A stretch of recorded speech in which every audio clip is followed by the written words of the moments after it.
I think this slide drives the point home even further. It shows how coal use, affordable electricity, and GDP all grow in tandem to improve the health, wealth, and prosperity. The greater utilization of coal also can reverse much of the decades-long decline in the U.S. industrial base by driving down energy costs. The U.S. has lost 3 million manufacturing jobs since 2000 and neglected to close that gap even at a time of strong economic growth because of the ever-increasing cost of energy. Now, over the past 10 years, the states with the lower business energy costs grew 25% faster and created 60% more jobs than the states in the country that had higher energy costs. The EIA International Energy Outlook foresees an even brighter future.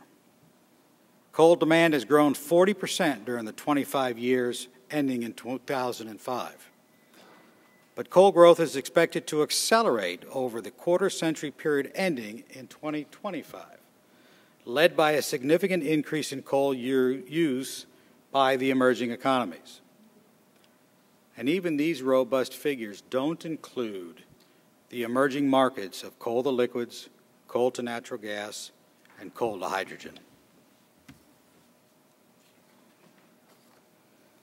Coal represents 85% of U.S. energy reserves, and projections for coal-fueled generation outpace other forms by a more than 3-to-1 margin.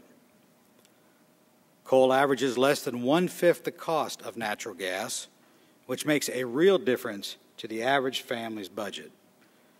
The 10 states that use the most electricity from coal enjoy costs that are 40% better than the states that rely on other fuels.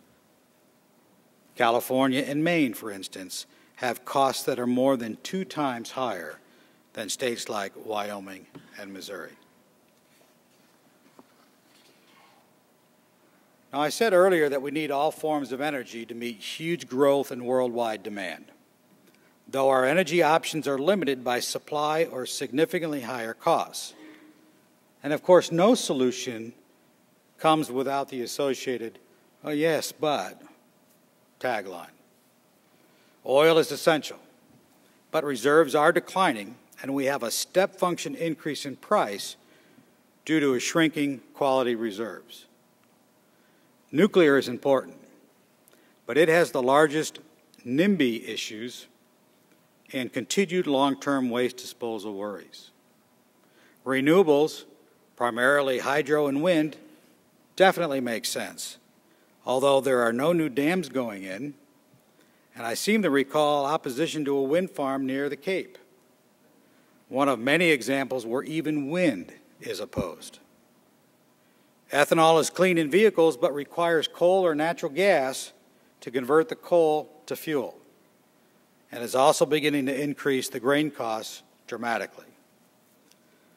I'm going to talk more about the natural gas crisis in just a moment, but importing LNG from the Middle East and Russia cannot be the common sense answer.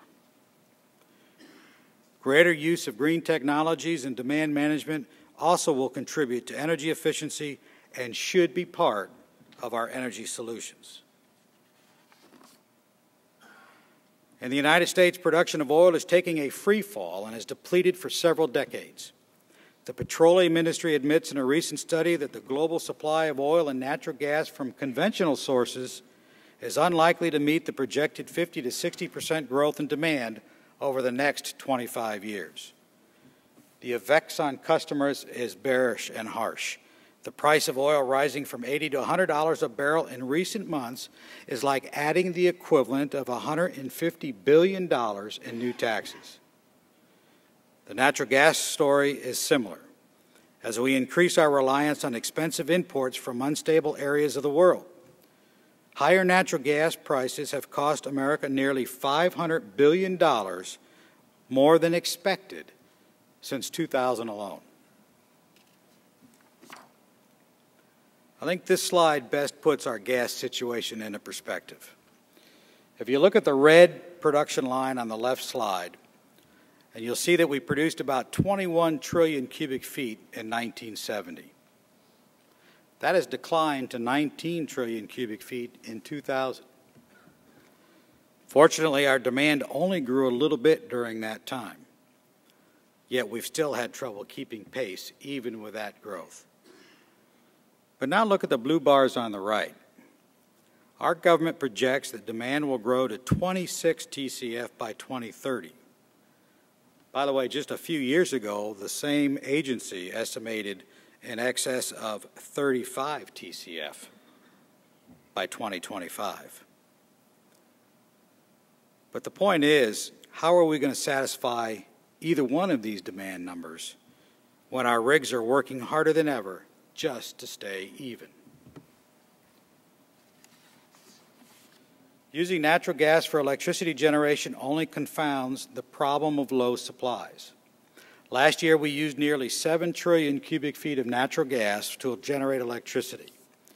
If the demand continues on this track, we could see natural gas used for electricity increase to 12.7 TCF, putting unmeasurable strain on supplies. America's natural gas production in 2006 was 19 TCF. But by 2015, U.S. liquefied natural gas imports would need to be 50% of the projected global supply of LNG to meet our demands alone.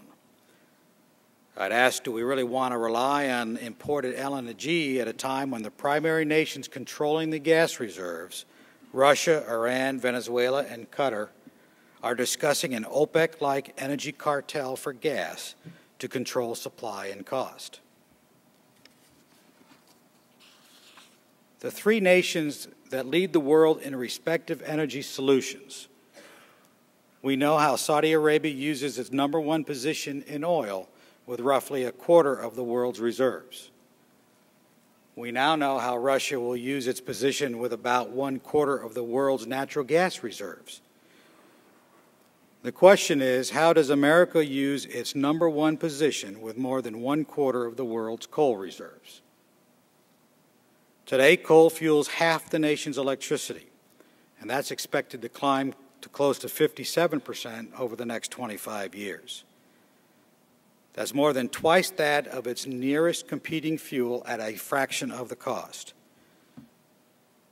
And our reserve position in the U.S. is unmatched by any other resource. So let's talk about replacing coal with other sources.